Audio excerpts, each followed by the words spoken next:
Righto, Jono, what's your first crack? Well, it's the Gold Coast Suns, and it is time to grow up. Last year, Damien Hardwick came out and told the world that it's time for this group to grow up, and that was after their loss to North Melbourne. Pretty much this time in 2024.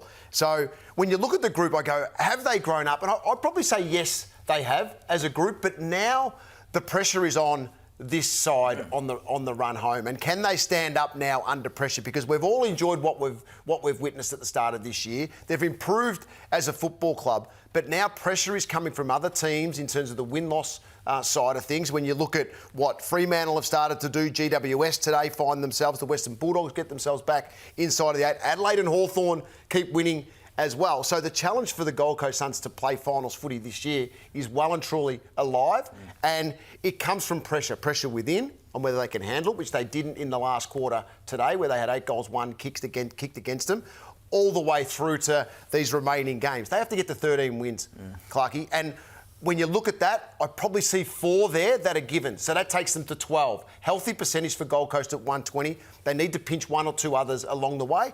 Are they mature enough to do it? I think they are, but there's going to be pressure from these other teams as well. Have a look at 18, 19, 20. Collingwood, Adelaide, Brisbane. That'll be the making of them. That's the make or break stretch, isn't it? Because if they can take some scalps against some quality opponents, that's going to help generate the momentum against some easier opponents after that. So that looks like the key 3-week stretch. If they don't make finals, it's a monumental failure for this football club.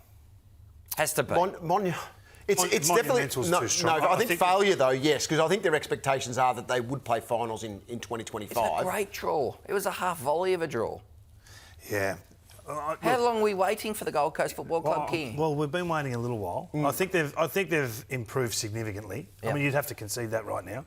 They haven't missed finals yet. Let's give them a chance. They should be making the 80. Anderson, Rowell, Miller, Flant. Like, they've got players, Humphrey. They've got players that are really on a path forward for this. For this football club for the future. But their window is in the next 3 years. So the finals is so important this year to see whether they can grow to become a top 4 team, to become a genuine premiership threat. Well, they were awesome early. I thought their clearance game in the first quarter really gave them a chance. It looked like the game was going to be blown away. And you can't help but marvel at what Anderson was able to do in terms of getting forward. Look, he dumped kicks out forward. The amount of times that he gets to the top of 50 for the next receive is frightening. He gets to that 40 to 60 zone and is regularly having... Have a look at here. Miller steps through. The Giants weren't on early around the clearances, and the coach had to get to him, I think, to reset him. Look at Rowell. I mean, this guy's a beast. That was a great matchup with Green today. He's unbelievable. And Green won a lot of stoppages, but Rowell probably got he got the damaging ones early, and Green did really well to fight back, and we'll show his goal later on. But I just thought they were too tough and too clinical early,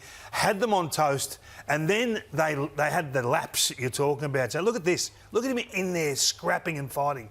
Just buying time for those to get organised around him, and away they go again. Back involved. Like these two, you feel like they're going to win some games off their own boot in the run home or on the run home. That is such good football. It was so good so early. I feel like they took their foot off the pedal a little bit. Jono, they were going 5 goals to 1 at quarter time from clearance. It was a mauling. That's nice. But what happened in the last quarter? Because the Giants come home with a rush. Yeah, they did. They did. You feel like you're being negative about the Giants. The Giants really got their game rolling. It was off the back of this guy, number 12, really. He was terrific, and their spark forwards lit up. They were given some more opportunity. You look at all the numbers, and you think the Suns should have won, but they just took these moments. You know, that goal, that's an amazing goal. And that's why you get this guy. Yeah. You get him for probably 4 games a year where he's going to swing the game for you and do something just most players dream of. This guy didn't have a great day, but when the moment arose, he's always there. And it always seems to just get there and just roll through and have the opposition diving at the line.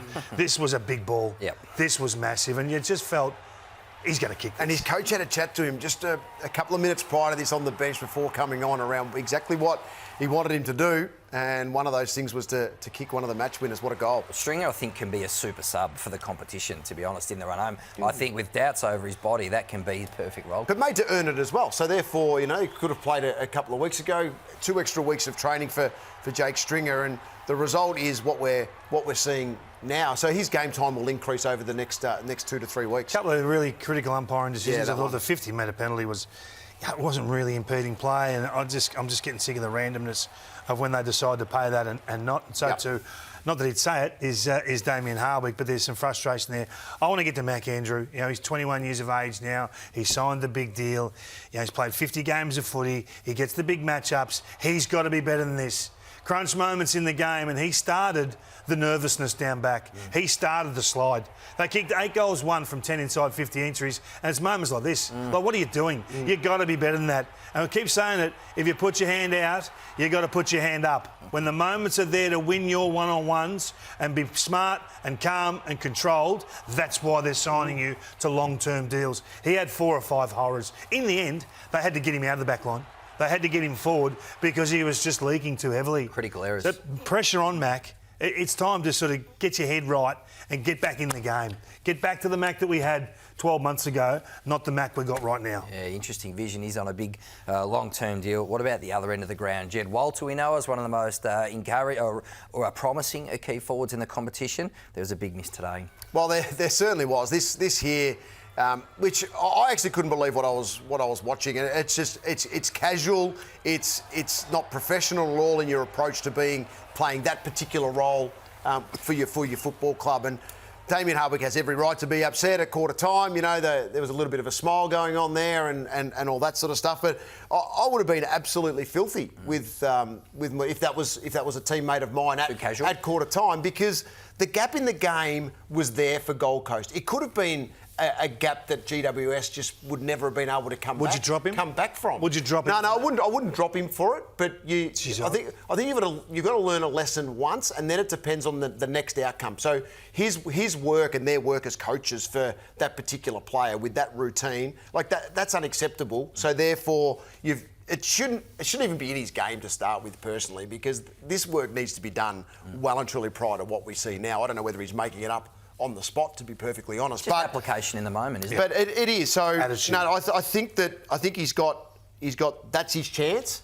You give him another one, and if it's a repeat occurrence, then it gets more severe. Done. Yep. Time for Healthy's Your Best Player, thanks to HBF Health Insurance. There was another incident in that match where Ben King comes in and lays a heavy bump on Lockie Whitfield, who was taken out of the game at this point. Now, that'll be looked at by the MRO. I think he will be fine to play next week. It's a genuine contest for the ball. I'm actually not gets sure. there first, Clarkie. Like, the ball dribbled away that quickly on Whitfield that he couldn't get his body shape in the right position to win the ball. It just kept rolling away, and actually King gets there first. So I just think it's one of those unfortunate things. I think you're too kind, you guys. I think you'll have a case to answer. Do you really?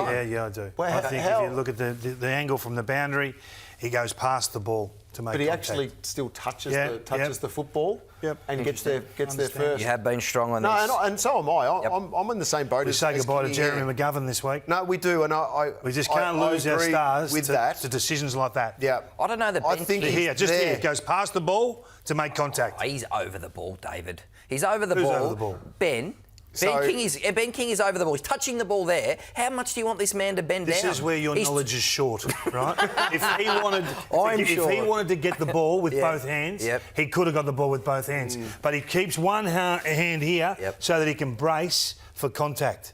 That's the difference. But he's gone with one. Part of the game is he can still tap the ball in front and go again. Yeah, but miss the head. So miss the head and don't concuss the player. That's where I think sometimes in the game we will still see accidental contact that will not be reportable. Never seen you this frosty at your first grade desk before. We spent a lot of time together, you and I.